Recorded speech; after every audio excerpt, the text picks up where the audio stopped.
Bueno, buenas tardes. Buenas tardes.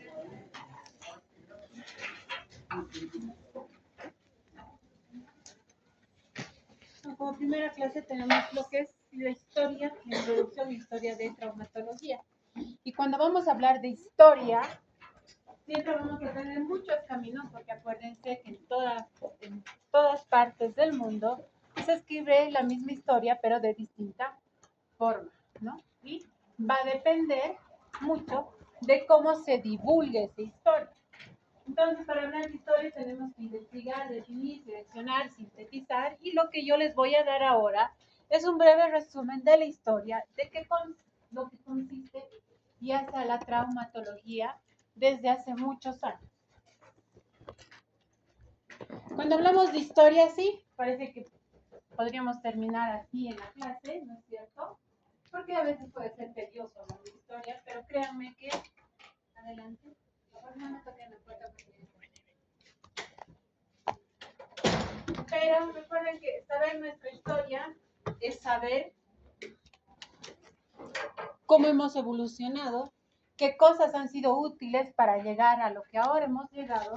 Ahora que ustedes no tienen un clic, ya no teníamos que ir a la biblioteca, y ustedes tienen la biblioteca a la mano, ¿no es cierto?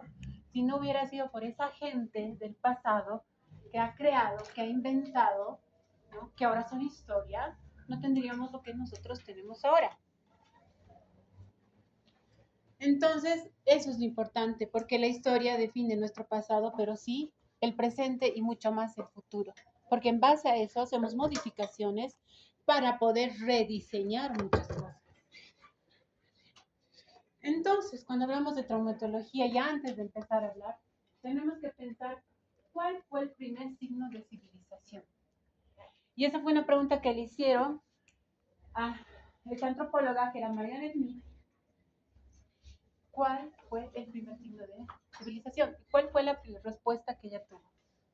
Encontrar un fémur, un ser humano obviamente, fracturado y con datos de consolidación, que era un hueso que tenía callo óseo.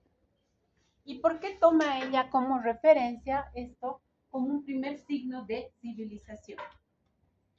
Acuérdense que en el mundo animal, los animales que están enfermos, viejos, ¿no es cierto? Y les toca migrar, pues prácticamente quedan abandonados y sirven de alimento para otro tipo de especies, ¿cierto?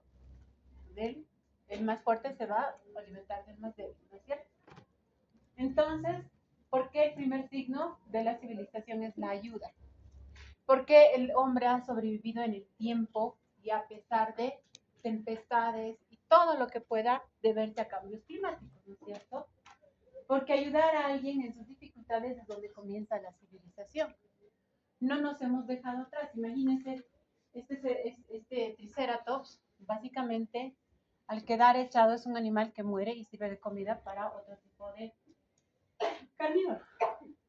Entonces, la ayuda, nosotros, los seres humanos, una persona lesionada en las tribus, se ayudaban y es lo que ha ayudado a la supervivencia del ser humano. Por eso es que ese es el primer signo de civilización. Y si ustedes piensan, nosotros estamos en el día a día en contacto con lo que es trauma. Una cosa es hablar de trauma y otra cosa es hablar de ortopedia, que se los voy a definir más adelante. Pero estamos en el día a día trauma. Si yo me tropiezo, estoy sufriendo un trauma. Si yo al salir me golpeo, estoy sufriendo un trauma. Si yo me choco con alguien, ya sea por accidente, también estoy sufriendo un trauma, ¿no es cierto? Me caigo en la calle, estoy sufriendo un trauma. Entonces, en el día a día estamos sufriendo trauma. En la casa, cuando estamos preparando un alimento, estamos cocinando, me quemo, es un trauma. Me corto con el cuchillo, es un trauma. Entonces, nuestra vida está relacionada a un trauma, también traumas psicológicos, por cierto, ¿no? Pero si vemos el hombre, desde que tenemos uso de razón, hemos aprendido a luchar, ya sea por sobrevivir, a veces por diversión y a veces por conquista. Y es ahí donde han nacido los primeros traumatólogos. ¿Por qué? Porque han tenido que aprender a curar y a sanar las heridas de sus propios soldados, ¿no? Ahí hemos nacido los traumatólogos. ¿No es cierto? Y si vamos más a la historia, gracias a estas guerras, ¿no es cierto?, tan traumáticas, es que hemos tenido la primera prótesis de miembro superior que fue registrada el año 2000 antes de Cristo. Y esto se debe porque vino la edad de hierro, que fue un gran, eh, como ustedes, un gran complemento para lo que es la ortopedia, porque nosotros, si se dan cuenta, utilizamos mucho metal en todo lo que vamos a realizar en nuestros procedimientos, ¿cierto? Con el manejo del hierro, y el hombre pudo construir manos más resistentes y que pudieran ser empleadas para cortar objetos, ya que la primera historia de una mano fue encontrada en una momia, pero en una mano de madera, ¿no es cierto? Ya luego empezamos a utilizar el hierro y se empezaron a crear las prótesis de hierro. ¿Quién no recuerda este personaje? En 2018, ahora 218-202 a.C., en la Segunda Guerra Púnica, fueron como 3 guerras púnicas entre Roma y Cartago, fueron de el general romano Marcus Aetius, fue la primera prótesis metálica del miembro superior y fue más o menos este el modelo, ¿no? Porque él necesitaba la mano para poder, que él perdió la mano en una guerra, le apuntaron, y para poder cargar la espada, él necesitaba tener una mano mucho más resistente que una mano de madera.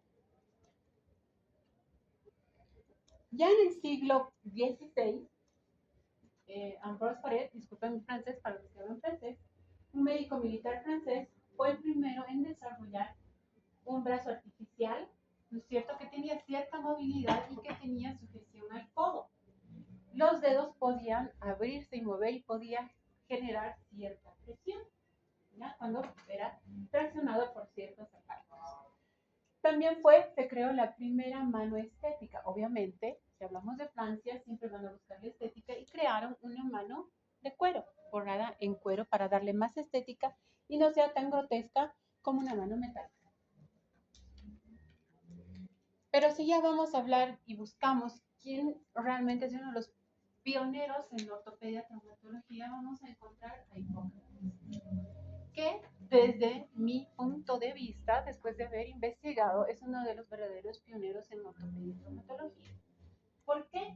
Si ustedes buscan las referencias en este artículo, él lanza un texto original, el Corpus Hipocrático, ¿ya?, donde describe técnicas de reducción de fracturas, así como las luxaciones articulares, que hasta el día de hoy utilizamos lo que es la tracción y contracción.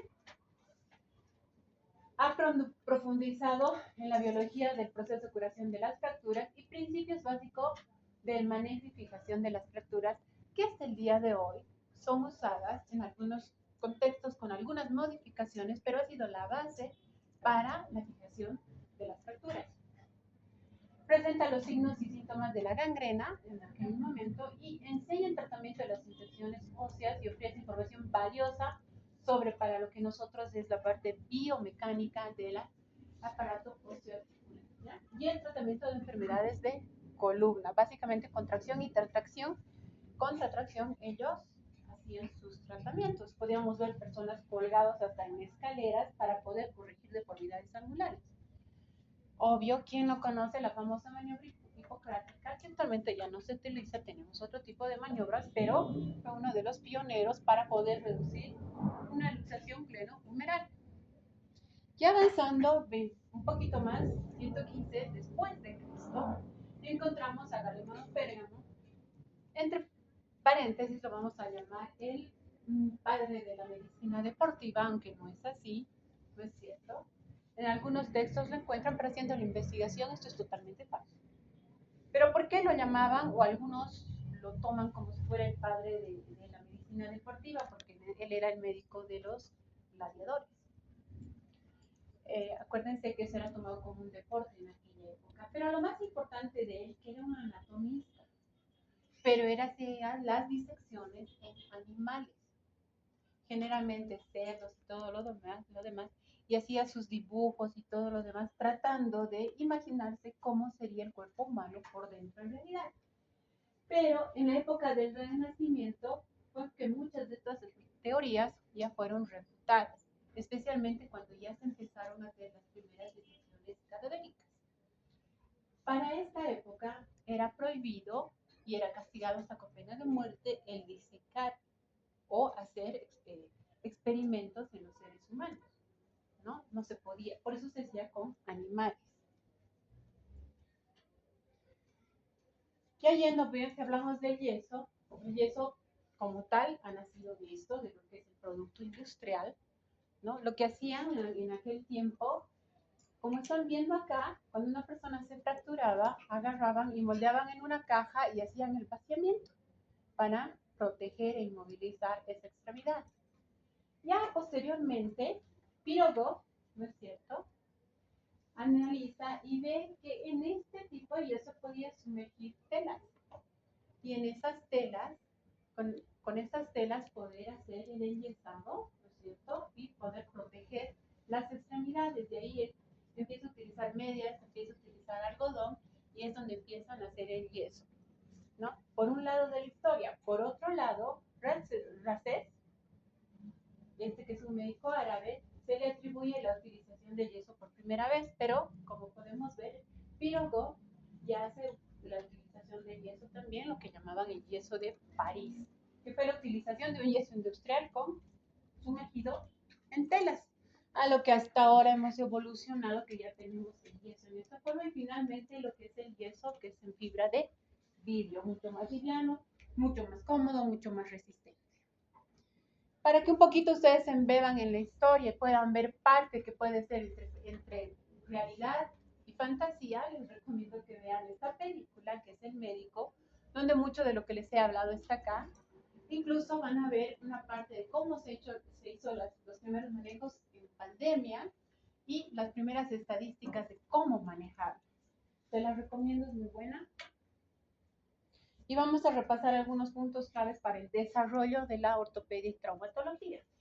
Entre ellos, que la cirugía haya sido considerada como ciencia. Porque antes los barberos eran los que hacían el papel de cirujanos.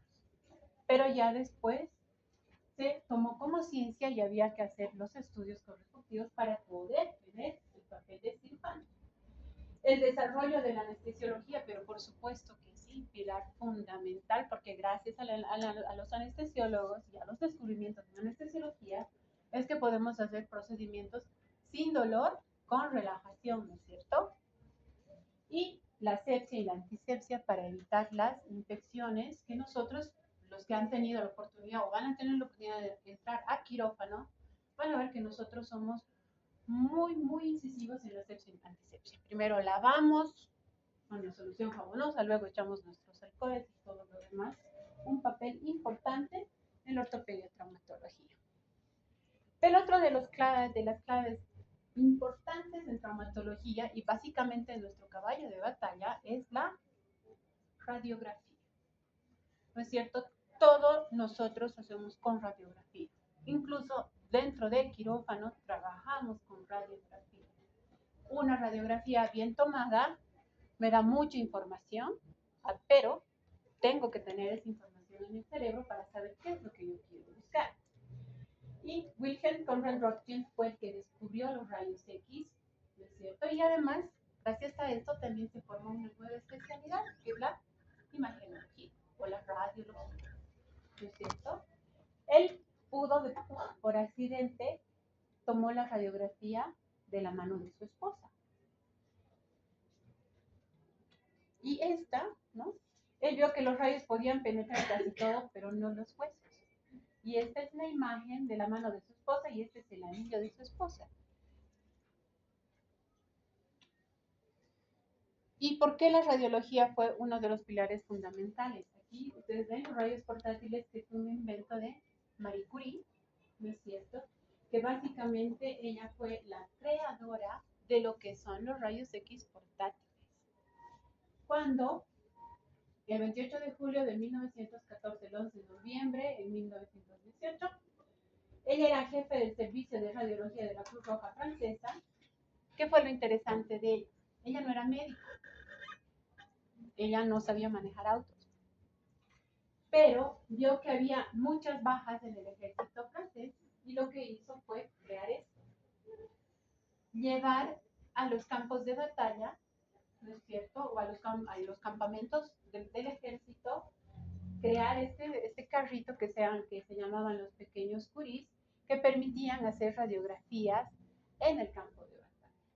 Ella, además de eso, ha instruido a 150 mujeres para que aprendan a manejar los autos y a manejar esta maquinaria para poder ayudar a los soldados. Se estima que 1.2 millones de heridos fueron examinados y más de 900.000 exámenes rutinarios con ellos. Se salvó muchas vidas, se pudo hacer muchos progresos y les vuelvo a decir, ella fue quien revolucionó el campo de lo que es la imagenología y especialmente el campo de la radioactividad, la medicina radioactiva, ¿cierto? Gracias a ella, ella es la madre de la radioterapia. Si ustedes ven el documental, que también van a poder encontrar el documental, van a poder encontrar la película, ella tenía un pequeño collar donde tenía radio. Ella no tenía conocimiento de la radioactividad que tenía colgado en el cuello. Obviamente ella murió por un tipo de cáncer.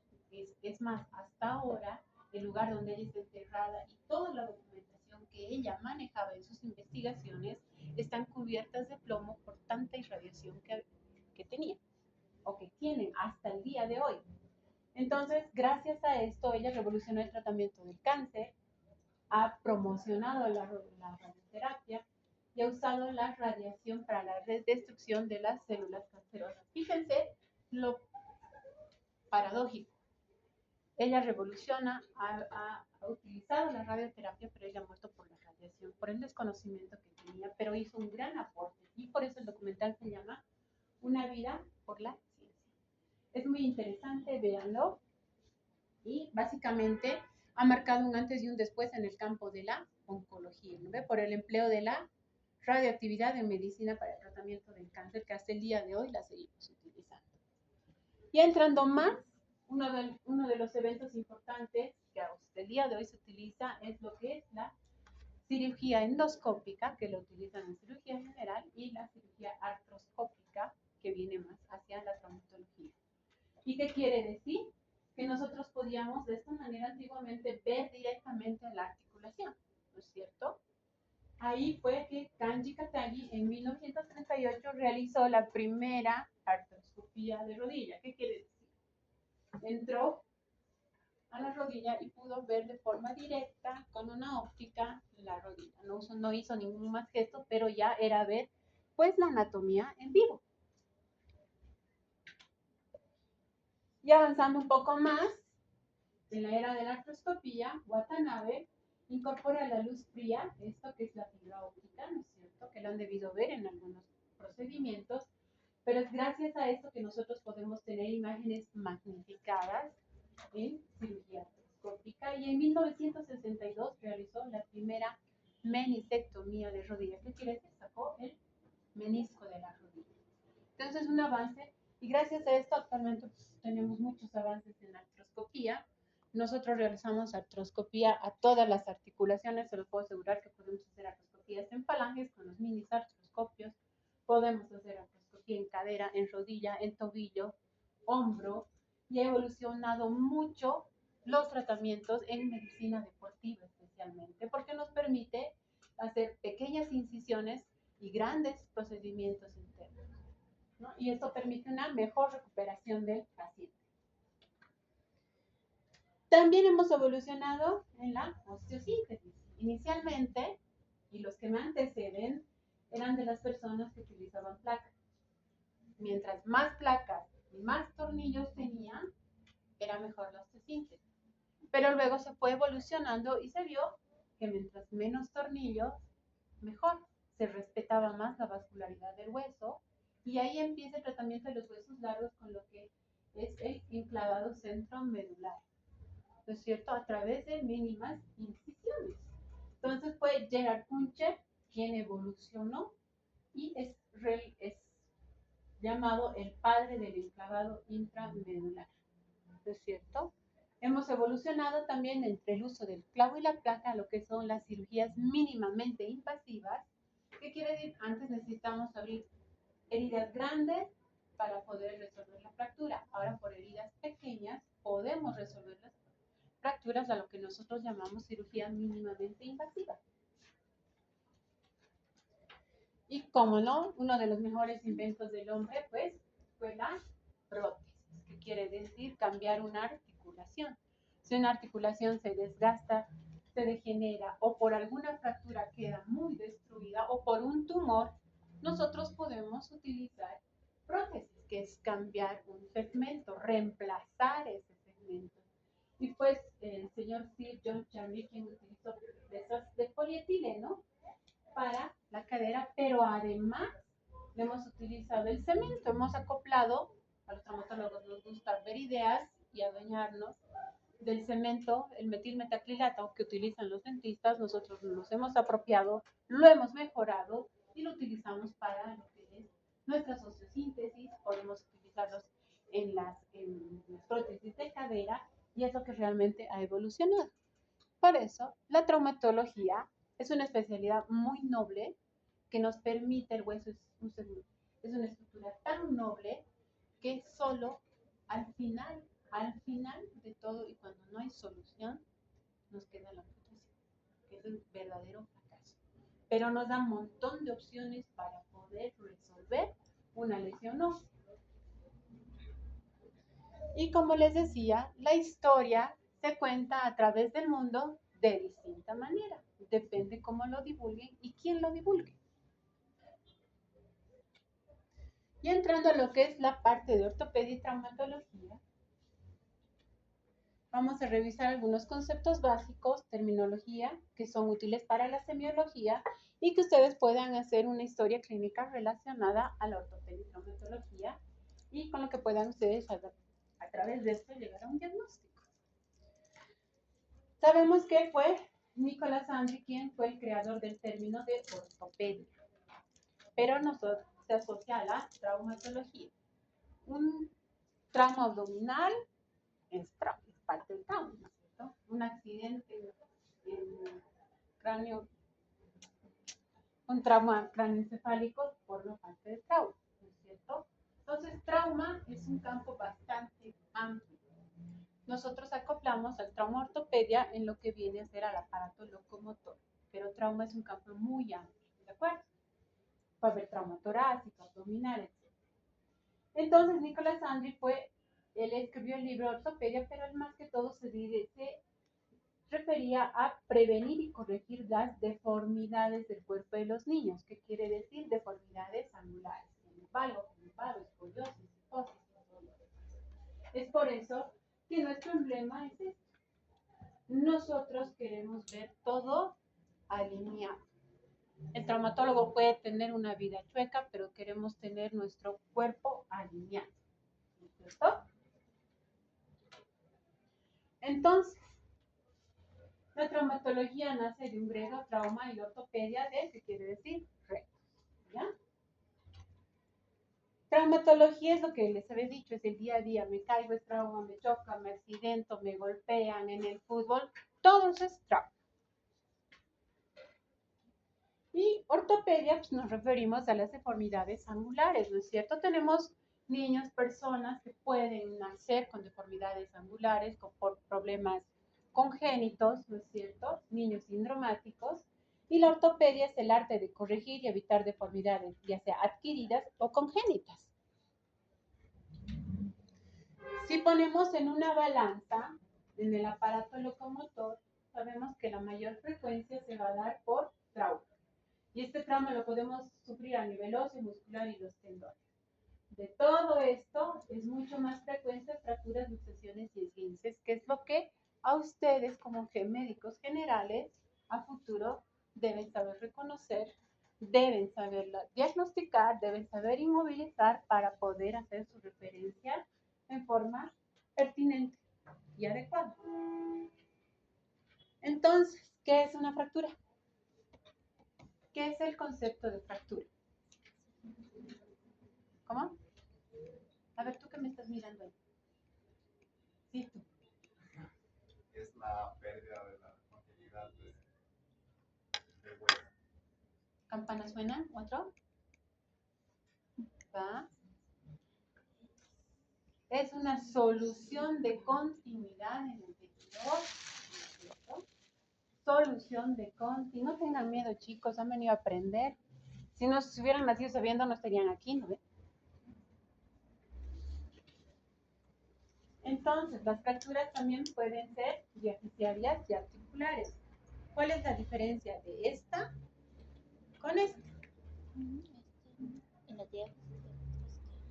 Esta es una fractura diafisiaria, esta es una fractura articular. Completamente diferente, sí. Esta tiene mejor pronóstico, por supuesto, porque no está dañando una superficie que tiene cartílago. Esta está dañando una superficie articular donde hay cartílago. Y acuérdense que cartílago dañado es cartílago que no se regenera.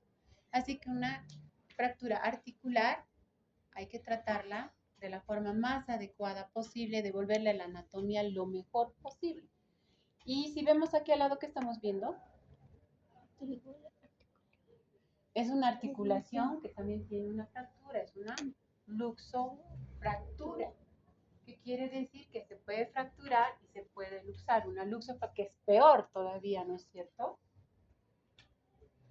¿Qué es una luxación? Si uno es una solución de continuidad, ese será. Aquí sí es la pérdida de relación entre dos superficies articulares.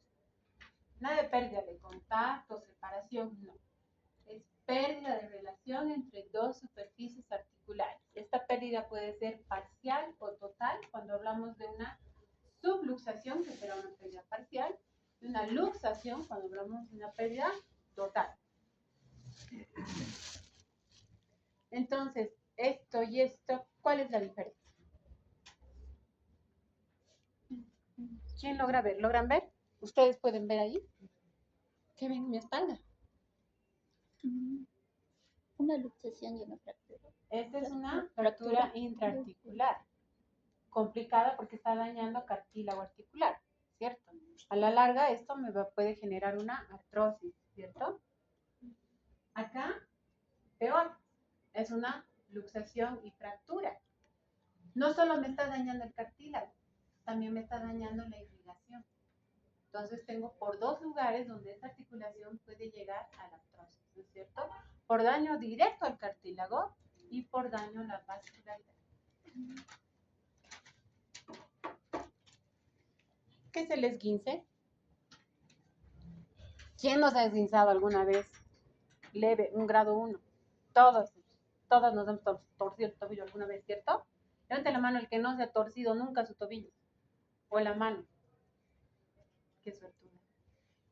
Pero sí, el esguince, ¿qué es? Es una torcedura que dependiendo la magnitud de este puede generar una ruptura parcial o total de los ligamentos. Sí, sí. Y también en traumatología, y acuérdense esto para cuando tengan que hacer lectura radiológica, tengan que hacer examen clínico, la posición, la orientación espacial, la posición anatómica, que esto lo han debido llevar en anatomía. Esta es la posición anatómica, ¿cierto? Y es la forma en la que yo reviso a mis pacientes. Y debo mantener esa posición alineada. Gracias a esto también tenemos los distintos ejes en el plano frontal, coronal y sagital. A esto se acopla lo que es la imagenología, tomografía y resonancia magnética, ¿no es cierto? Y tenemos, gracias a estos, tenemos los movimientos, flexión, extensión, aducción, ¿no es cierto? Lo que está medial, lateral, ventral, algo bien importante en traumatología, el término de proximal y distal. Todo lo que está hacia arriba es proximal, todo lo que está hacia abajo es distal. Importante, ¿por qué? Ahí tenemos los activos, movimientos pasivos. ¿Cuándo es activo? Cuando el paciente lo hace solo, ¿cierto? Y pasivo es cuando yo tengo que hacer, colaborar para que haga el movimiento, ¿cierto? Tenemos algunos términos especiales como en el pie la flexión plantar o flexión dorsal, la pronación y la supinación, y en el pie lo que es la eversión y la inversión, ¿de acuerdo? Importante saber cuando hablo de un mecanismo de trauma, porque si yo digo, se ha lesionado, es una luxofractura del tobillo, ¿cuál ha sido el antecedente? Un mecanismo de trauma con pie en eversión forzada, en inversión forzada. ¿Ya? Lo mismo los movimientos y también importante ver lo que les decía en la alineación, ¿no es cierto? Yo aquí tengo una extremidad alineada y si ustedes se fijan, está en eje. Cuando hablo en valgo, ¿dónde está mirando? Acuérdense el del signo mayor y menor. ¿Dónde está mirando el vértice? Hacia adentro, ¿no es cierto? Y la parte distal se va hacia afuera, será valgo. Si yo voy hacia el otro lado, la angulación, ¿dónde está el vértice? Va aleja, está mirando hacia afuera. Eso será var, ¿no es cierto? Importante saber porque también mis fracturas se pueden desviar en vargo o en varo, ¿no es cierto? Y algunas deformidades básicas como el cúbito varo o el cúbito valgo, que lo van a ir desarrollando más allá. Lo mismo en cadera. Acuérdense que el ángulo cérvico diafisario normal que es este es de 125 a 135 grados. Y si se fijan, si esto se invierte y se vuelve una L, que quiere decir que mi cabeza se agacha, voy a tener una cadera en varo, que es una coxa vara. Y si tengo una cadera que está mirando a una persona que mira todo el tiempo hacia arriba, estoy hablando de una coxa valga, ¿no? Que está mirando hacia arriba. Generalmente encontramos esto en displasia. En el pie tenemos el pie equino, el pie talo y fíjense un pie normal. Y si aumenta el arco longitudinal medial, tenemos un pie cabo y un pie plano. ¿No es cierto? En columna lo mismo, tenemos una columna que debemos tenerla alineada en el plano de dorsal, ¿no? Y en el plano lateral, porque yo como reviso columna de vista posterior, ¿no es cierto? Y las angulaciones, yo puedo tener fracturas con desviación mediales, laterales, en valgo, en varo, ¿no es cierto? Aplica también para las fracturas. En cuanto al mecanismo y en la energía, es diferente, sí, porque el mecanismo puede ser de un trauma directo o de un trauma indirecto. Directo, si voy, me caigo y me golpeo y me fracturo en el mismo lugar donde me he golpeado. Indirecto tiene que ver con un mecanismo tanto de flexión y rotación o la energía se disipa. En cuanto a la energía, ponemos alta, mediana y baja energía, ¿no es cierto? Y esto también tiene que ver con la calidad ósea, ¿no es cierto? No es lo mismo un anciano que se pueda caer desagrada a que una persona normal, como ustedes jóvenes, se caiga desagrada. ¿Quién tiene más probabilidad de fracturarse? El anciano, porque ya tiene un hueso osteoporótico, ¿cierto? ¿No?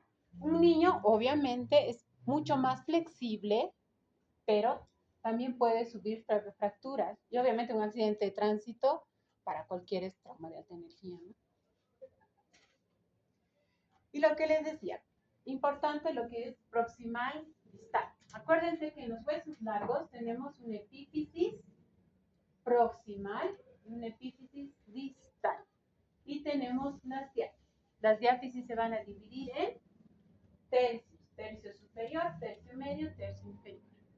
Entonces yo puedo tener una solución de continuidad en el extremo proximal del húmero, puedo tener una solución de continuidad en el extremo distal del húmero, o puedo tener una solución de continuidad en el tercio medio de la diáfisis de la tibia o el peroné. ¿Se entiende?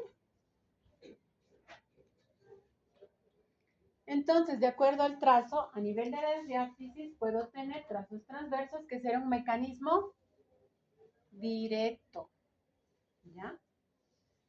Un trazo oblicuo, un espiroideo, que también pueden, estos trazos generalmente son de mecanismo indirecto. Y un conminuto es de, cae una piedra, una roca, me estalla, no puedo contar los fragmentos, será pues un mecanismo directo conminuto, ¿no es cierto? Y una fractura segmentaria doble o bifocal, ¿ya? ¿Qué quiere decir? Que hay dos trazos en un solo hueso. Las fracturas por avulsión, las por impactación y estas que son por tallo verde, que es más frecuente en niños, que lo van a ver en el capítulo cuando lleven fracturas en niños.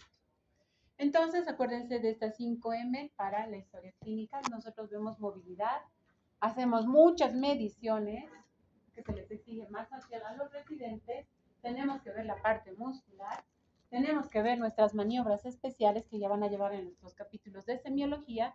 Importante para nosotros también evaluar la marcha. ¿Qué quiere decir? Que yo, en cuanto el paciente ingresa a consulta, ya estoy haciendo mi semiología.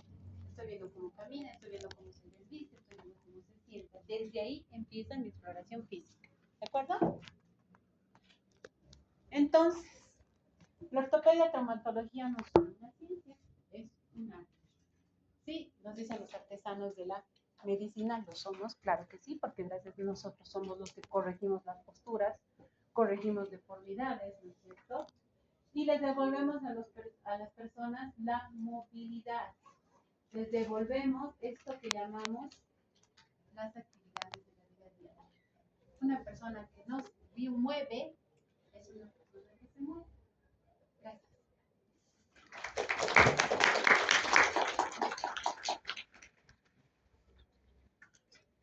Los de mi grupo hagan la lista, por favor.